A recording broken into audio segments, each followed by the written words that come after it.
Zaidi ya vijana 300 katika kaunti ya Bungoma hii leo wamepata mafunzo kuhusu mbinu za kisasa za kilimo ili kujipatia ajira kupitia kilimo hicho. Kulingana na Job Kinyale anayesimamia mahusiano baina ya shirika la One Acre Fund na serikali, anasema kuwa mafunzo hayo yanalenga kuhusisha vijana katika kilimo biashara. Lengo kuu la kuhudhuria kongamano hili ni kutia vijana moyo wajiunge ama washiriki katika kilimo. Kwa muda huu wote ambao tumefanya kazi katika hii kaunti ya Bungoma tangia mwaka 2006, tumeona kwamba wakulima wengi ambao tunawahudumia sio vijana. Unapata wengi ni wale kina mama, kina baba ambao wako zaidi ya miaka 40 kwenda mbele. Kwa hivyo imekuwa swala kuu ambalo limefanya pia tujiulize kama shirika, tutasaidiaje kizazi kijacho kushughulikia kilimo. Hasa ile mikakati ambayo tumeweka sana kuhakikisha kwamba vijana tunawaempower na pia wanaingia katika programs za agribusiness. Kwanza kama One Acre Fund tumeajiri watu ambao wanaitwa youth FOs. Hawa ni walimu ambao wako katika kategori ya youth. Nikiongelea about youth ni kati ya miaka 18 hadi 35. Mafunzo hayo ambayo mada kuu imekuwa kurudisha kilimo kwa ajili ya maisha ya vijana yamejumuisha kilimo cha kuku, mboga, matunda na miti. Yamewapa vijana hao maarifa ya kujitegemea kimaisha kupitia kilimo salama kwa mazingira. Tumefunzwa kwamba tukikuja pamoja kama vijana in groups tuna qualify kupewa hizi loans za tupande.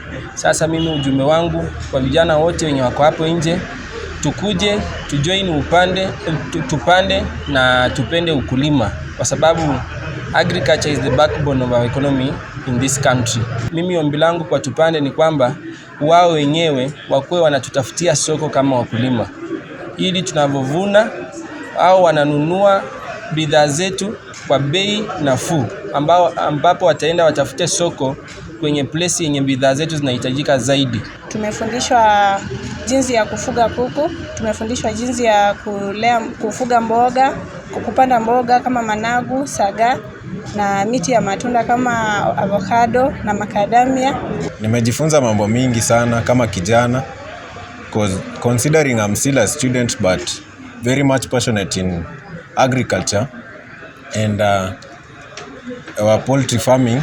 Leo nimeweza kujifunza kutokana na mradi huu wa tupande kama kijana. Kwa kutumia vikundi zetu kama vijana tunaweza kupata mkopo kutoka kwa One Acre Fund ambao unaweza kutusaidia kujiendeleza katika shughuli zetu za ukulima. Through tupande and One Acre Fund, I really want to say thank you for the good work you are doing. It's such an amazing job. Kupitia mafunzo hayo yaliyotolewa na shirika la One Acre Fund, vijana wameshauriwa kuwa wabunifu pamoja na kufanya kilimo biashara na kutotegemea serikali kwa nafasi za ajira. Ushauri wangu kwa vijana ni kwamba tujitafutie kazi, kwa sababu serikali japo inataka kutusaidia na kutupatia kazi, haizi tupatia vijana wote kazi. Kwa hivyo pia ni sisi wenyewe kuwa creative, kuwa aggressive na kuwa na hiyo entrepreneurial mind. Tumepartner na mashirika kama Youth Enterprise Development Fund ambao wanatrain vijana kwa business development. Kwa hivyo through such opportunities vijana wanaweza kubuild their skills in agribusiness na entrepreneurship na improve their lives. Tuweze kujua kutafuta njia ambayo tutaweza kupata fedha than kutegemea mambo mengine ambayo yanaharibu maisha yao. So ni vyema ya kwamba tuweze tukajitambue, ya kwamba kuna miradi mingi ambayo One Acre Fund inafanya kama ufugaji wa kuku. Unaweza anza tu na kuku 5. Vincent Kegode, Mpakani TV, kaunti ya Bungoma.